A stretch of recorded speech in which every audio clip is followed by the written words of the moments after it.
CNN hack badgers Devin Nunes on White House role in Fisa memo, gets taken to school by Dan Lindsay, Politics US News for MadWorldNews.com. A CNN reporter recently badgered Devin Nunes after the GOP conference meeting with a question about the White House role in the Fisa abuse memo.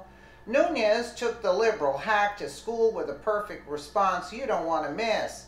Nunes lit up the political world last week when he and the rest of the Republicans on the House Intelligence Committee released the damning Fisa abuse memo, which exposed corruption at the FBI, Department of Justice, and the DNC.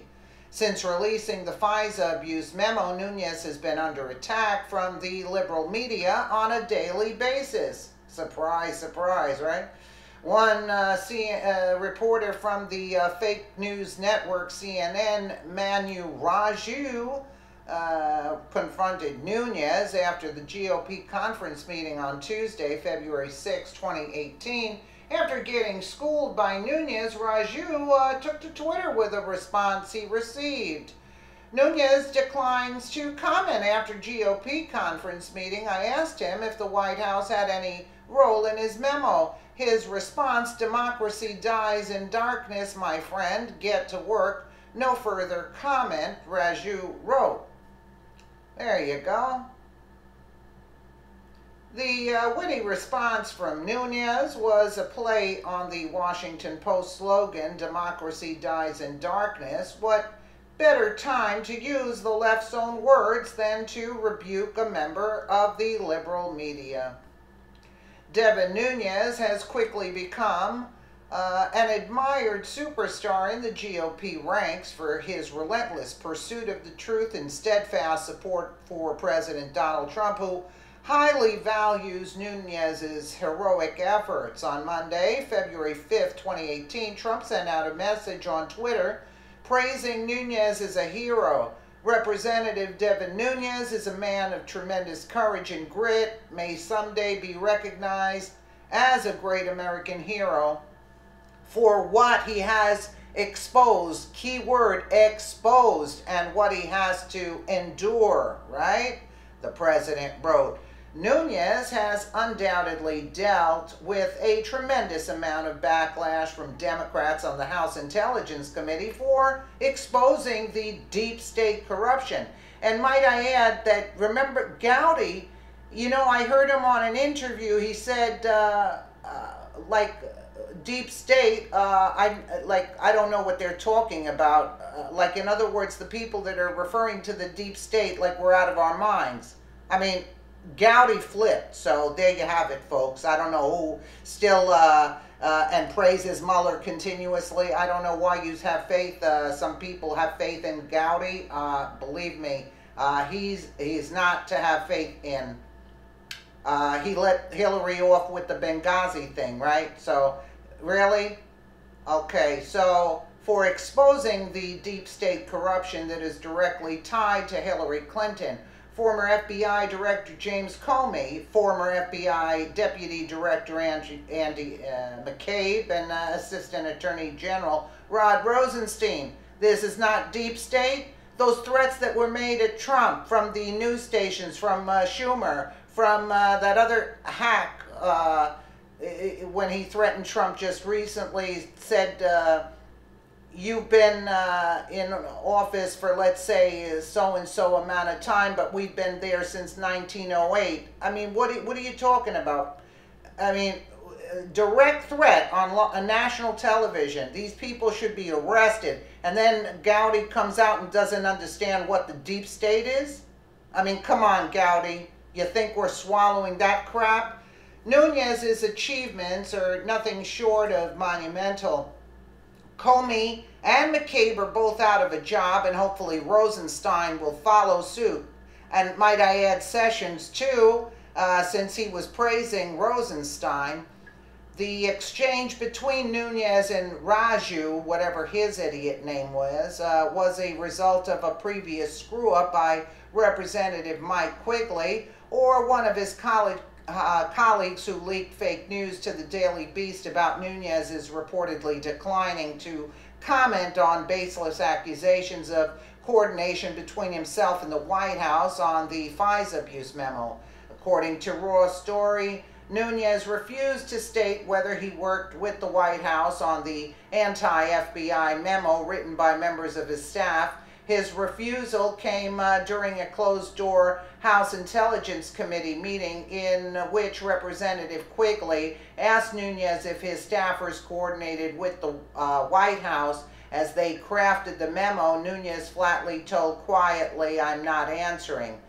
During a recent interview on Fox News, Nunes blasted House Intelligence Committee Democrats for committing nearly 100 leaks to the press of classified information for political purposes. Yes, they play dirty and we have to play by the book.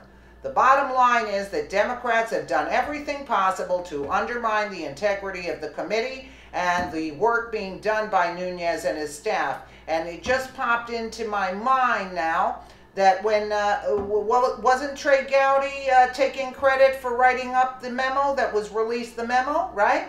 Why wasn't that memo as shocking as people wanted it, you know, like what they wanted to do? Because Gowdy had his hands in writing up that the memo, released the memo. Gowdy took credit for it. That's why they didn't release all the information, and I'm thinking it's because of Gowdy that 5 other memos have to be put out now, that are coming out now. You see what I'm saying?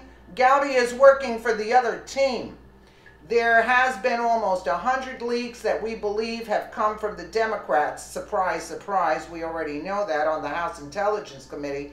Nunes told the host of Fox and Friends later, adding, "What we're looking at now is the State Department and some of the irregularities there." Some irregularities? Let's take a listen. The Democrats were well aware that I did not leak information. However, for a year they stayed quiet. They continued, they advocated for my removal from the committee. And why is that? It's because... And they called him a Russian spy or something, remember that? Been successful at getting to the bottom of a lot of real problems with the institutions in our government. And so look, there's no question they want me gone, but whatever they accuse you of doing is what they're doing. Absolutely. So we know that there has been almost 100 leaks that we believe have come from the Democrats in the House Intelligence Committee. And as of right now, remember, a year ago, they were claiming that they had more than circumstantial evidence of collusion, of Trump colluding with Russians. But they keep coming up with goose eggs. They have nothing. Absolutely. And so what do? They attack people who are trying to get to the truth. People like myself, people like Trey Gowdy. But look, it doesn't, it actually helps. And I said this on Friday. We actually enjoy the criticism, because when you're being criticized like this by all the major networks and being attacked by the left, we know that we're getting close to the truth. And I think the American people are just beginning to learn the truth about the Hillary campaign and the Democratic Party and their involvement in how they corrupted our institutions. Sure. And how much you want to make a bet? Had Gowdy not been writing that memo, that a lot more was going to come out. I bet you Gowdy took out a lot of that. But they have, see, the thing is, they have to play their game, you know? Now, if Gowdy is playing another game that, well, you know, he's with them, but he praises Mueller. He just doesn't seem on the up and up to me. He says, I don't know what these people are talking about, the deep state. I mean, what, Gowdy? Where have you been? And then he recuses, he takes himself out. I mean, this doesn't make sense to me. Well, the noose is closing in around a few more corrupt officials within the FBI and in the Department of Justice. More memos are expected to be released by the House Intelligence Committee to further expose deep state operatives working against President Donald Trump and his administration. Why? They didn't mention that a lot of memos were coming out. They were saying that that one memo was going to destroy everything, and yet it didn't manage to bring it down. That's why Comey was saying that's it. But Comey better watch his back, because Comey's on his way out, you know. Let me know what you guys think in the comments below. And again, thank you so much for watching.